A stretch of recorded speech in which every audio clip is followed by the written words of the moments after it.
So I'm sitting right here the other night, and then I get this email. It's titled, Confidential, Damien Talks Money, Kiss, YouTube Collaboration. The email reads, we're offering a small group of YouTube creators access to a policy briefing inside 10 Downing Street, ahead of a confidential up-and-coming government announcement related to fraud prevention. The Prime Minister is likely to be in attendance. Would you like to come? Two things really. First of all, it's not every day I get invited to 10 Downing Street, so, that's kind of nice. And secondly, I'm really interested in this topic of fraud prevention because I spend literally an hour a day trying to hold back a tsunami of fraudsters who are just looking to scam anyone who watches my channel. So I said yes. Let's just go, shall we? Yes, can you give me a lift to the station, please? Okay, thank you. Whew, made it. We are surrounded by scams. That's not an exaggeration either. Just take my YouTube channel as an example.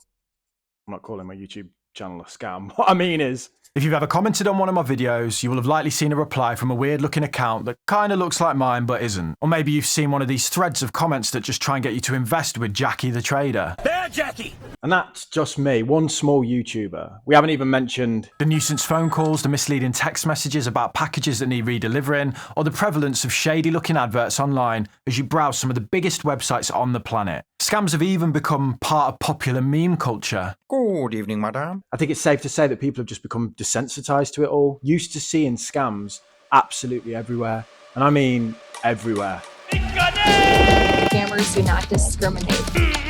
No. They send this to anybody, and anybody that will respond. This is Liverpool, as you can see, home to two of the biggest football clubs in the whole of the UK. Well, Everton and Liverpool seem pretty committed to changing that status at the minute, especially Everton. But let's not talk about football performance. Let's talk about scams. The BBC did this amazing documentary, and I've linked it below for you, showing how both of these clubs have been sponsored by suspected scams in recent years. Liverpool was sponsored by Bank the Binary and Everton by Easy Trader. But this isn't just a Liverpool problem. The BBC reported that 40% of Premier League clubs have taken sponsorship from suspected scams.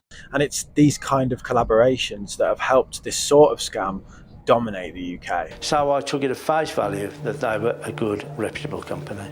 Just sat in the train toilet because it's nice and quiet in here. So fraud is the biggest crime in the UK now. 41% of all offences committed in the UK are fraud. But the UK does very little about it. Only 1% of the police's resources are allocated towards fraud prevention and prosecution. This chronic underfunding of the police to tackle this issue leads to some dismal figures around people getting justice. Only 4,924 out of the 5 million offences reported last year resulted in a charge by the police. The worst thing is most people don't even report this crime. So due to this lack of funding to combat it, is it any wonder that these criminal organisations target the UK with this type of fraud? This is an issue of epidemic proportions, peddled by some of the largest and most loved brands in the world, that then goes unchecked and unpoliced on these shores. This is my little home for the week. So tomorrow I'm going to number 10 to talk around the policy that they're going to launch for fraud. I won't bore you, let's just get straight on with it.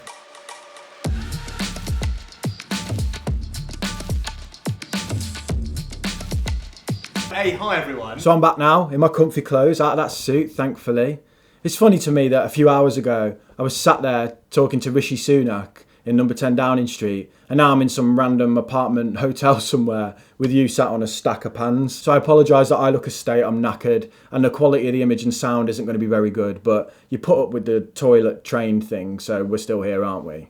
But yeah, today was lovely. I met Nisha, the guy from TLDR News, and the guys from The Humble Penny. But the real reason I was there was to discuss the government's plans to tackle fraud, which they're announcing on Wednesday, which is when I'll be releasing this video. I'm filming this on Tuesday night. It's about 11 PM now on Tuesday. And I haven't seen the report yet, but I just want to give my reaction initially and point out any concerns I have. I'll then dissect the report, and if there's detail worth discussing, or if I think today's meeting doesn't stack up with the report, then I'll let you know. The government plans to tackle fraud in 3 ways. The first is trying to block frauds at source. The second thing we're doing is pursuing fraudsters, and then the last thing we're doing is empowering people. So let's just start with blocking it at source. Now, the problem is that scammers are determined, pervasive and global. It's like a worldwide game of whack-a-mole where the moles have offshore bank accounts and VPNs. Stopping it at source is going to be tough, if not impossible. But there are some things that can help. The first thing the government's going to do is ban SIM farms and look to potentially register text message aggregators like Twilio. So these are the means by which scammers send out hundreds of thousands, if not millions of messages at once.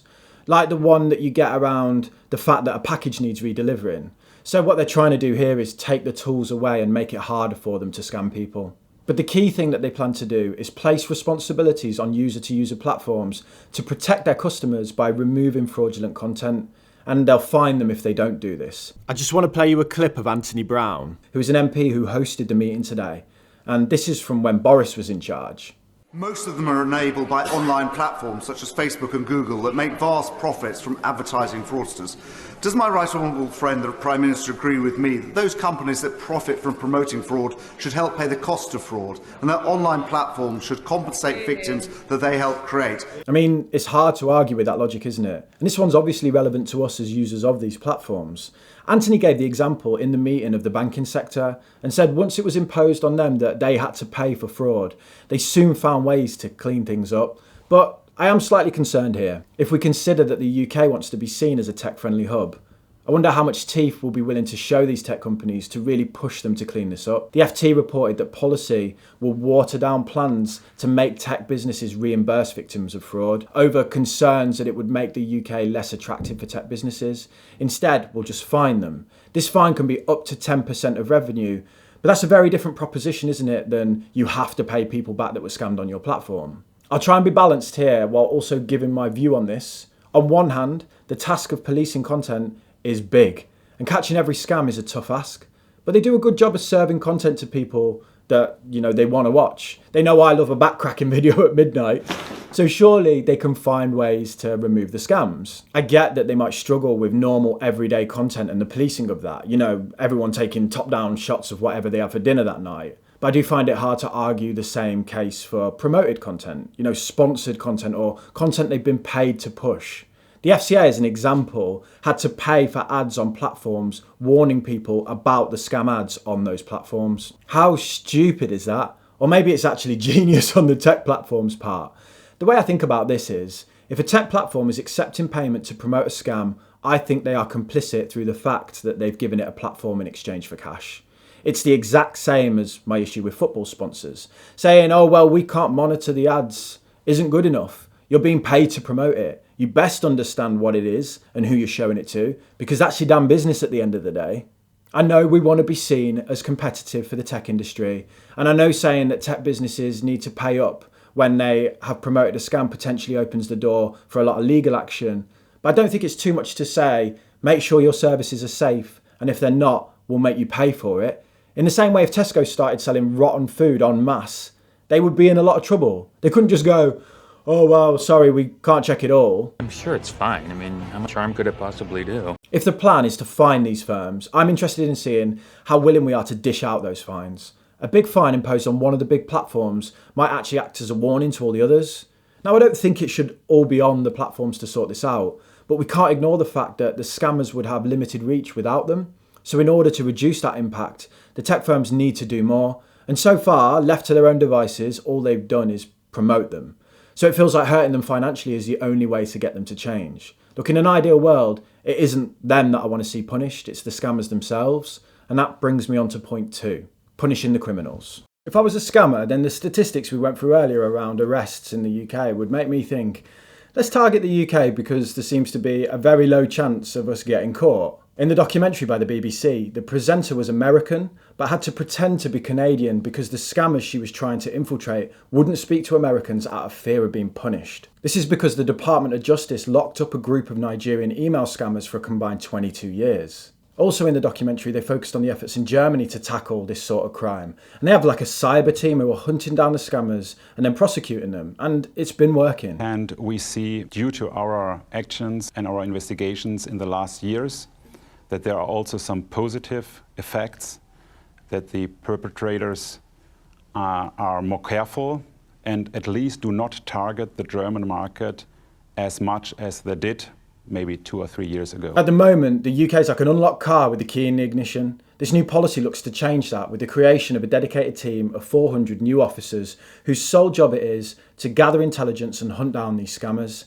This is a step in the right direction, but this is 41% of crime, and 400 police staff would represent about 0.1% of the UK's police force. But maybe the number isn't important, and more how trained they are. The Germans are seeing success with a small operation after all. We'll judge the effectiveness of this team on the results they deliver. I also hope that we see large amounts of international cooperation. The BBC report, the German authorities said this. We have to be realistic. We can't save the world. It's already pretty hard work to save the German market. There should be some kind of law enforcement in Great Britain, as far as I know, so that's their main responsibility. And to see it from a legal perspective, it's not in our jurisdiction. Can we really expect anything else from the German authorities when faced with such a massive problem? But the truth is, the scammers operate without borders, and so should the effort to police this. The UK will spend less fighting this than the scammers make out of our economy each year. So we need a combined effort to pool resources. I'd love to see cooperation across jurisdictions in order to share information and resources to help crack this for everyone's benefit. I'm sure that will be on the agenda. This policing and pursuing of criminals, to me, is the main thing to focus on. It has been proven successful in reducing scams in America and in Germany, and it means that scammers would face real consequences for their actions. And when you know someone who's been locked up for 20 years for a scam, you might think twice about starting your own. Finally, there are points around empowering the public to recognise and report scams. Did you know if you get a nuisance text message, you can forward it to 7726, it spells spam on your keyboard, and that alerts the phone network, who will then look to block that number on their network? I didn't. I found that out today, and this number has existed for years. That speaks to the lack of awareness in this country around fraud prevention, and is part of the reason there's just so much shame and stigma around this topic. The government hope to change that by making it easier for you to report scams and by educating the public on the tools that already exist to help them if they suspect they've become a victim of fraud or if they've spotted some. The reason I was invited really to attend wasn't because of my iconic smiling Rishi thumbnails. Nope, it was so that I could help communicate these changes to you. The key thing that they said they hope to do is to make it easier for people to report fraud when they see it. They call it the fraud reporting button. This is basically making platforms simplify their process so it's easier to report fraud and also making them provide meaningful responses. Interestingly, in the meeting, they used the example of Instagram as an example of a platform that it's easy to report fraud on. You can report accounts really simply by just, pressing the button and pressing report. But then the room of creators universally agreed that Insta was probably one of the worst platforms for scams. The issue is, it doesn't matter if it's easy to report the scam if the platform just does nothing about it. I'm going to use a guy I know as an example here called Mitch Investing. He won't mind. Look at how many clone accounts he has. You can make it simple to report the scams, but unless there is action behind that, it is pointless. This all comes back again to the point that these platforms need to be motivated to address this, and nothing motivates them like money or the risk of losing money. Another measure they're taking is to ban cold calls on finance products. So currently the rules are that you can't cold call people about pensions. They want to extend this to all finance products, meaning if you get a call about a finance product that you didn't expect, you just know it's a scam. That clarity is great for people who might fall victim to this. I just hope they get the measure out there loud and clear. Also, the details are really important here. So the rules around pensions say no cold calls unless the firm is authorised by the FCA. Bank de Binary was authorised by the FCA in the UK due to passporting rules with Europe. At the time, it was scamming people. So honestly, I would rather just a clearer message of just no cold calls at all on finance products. Because if someone is a scammer, they're liable to lie. They could just say, yeah, we're authorised. Or they could pretend to be a firm that has the authorisation to do cold calls. No cold calls at all is a lot cleaner than no cold calls except in this set of circumstances. After listening to me talk about this policy, you might think that I'm not very confident about it being successful. I want to state that that isn't the case. I just recognise how big an issue this is in the UK. I think it's fair to say that this policy really represents the start of the UK trying to get serious about fighting fraud. And while I don't agree with everything that the government does, and I know there are privacy concerns around bills that sit alongside this policy, the online safety bill is an example that I know people are wary of, we can't let scammers just run riot on these shores. And that's exactly what they've been doing. I'm happy that the government is taking this seriously with 400 dedicated staff, pressure on tech businesses, and the banning of certain practices. More so, I'm happy that they're engaging with people who see these scams firsthand. Every YouTuber in that room is on the front line of defending against these scammers, and in that hour-long meeting, we clearly shared a lot of insight that they'd not even considered. There is no one solution to this. The problem will never go away. Fraud will always exist in some form, and this will always be a fight we need to fight. 1 in 15 adults have been a victim of fraud, and over time that number will just increase. We need to make it as hard as possible for these scammers to operate on these shores. And the way we do that is by educating the public, making it really easy to report the crime, taking those reports seriously, punishing platforms, both digital and physical, that give authority to these schemes through promotion. And most importantly, we need it to be clear that no matter where they are based, what offshore bank they use, or whoever they're connected to politically, the UK will actively pursue and prosecute scammers aggressively. Time will tell if this policy will lead to meaningful action, but I am happy to see that the UK government is taking this seriously. What do you think, guys? Let me know below, and as I said, I'll read the report and make sure that the details stack up to the headlines I was given in the briefing today. If not, I'll let you know. I'm going to go order my dinner now. Thank you so much.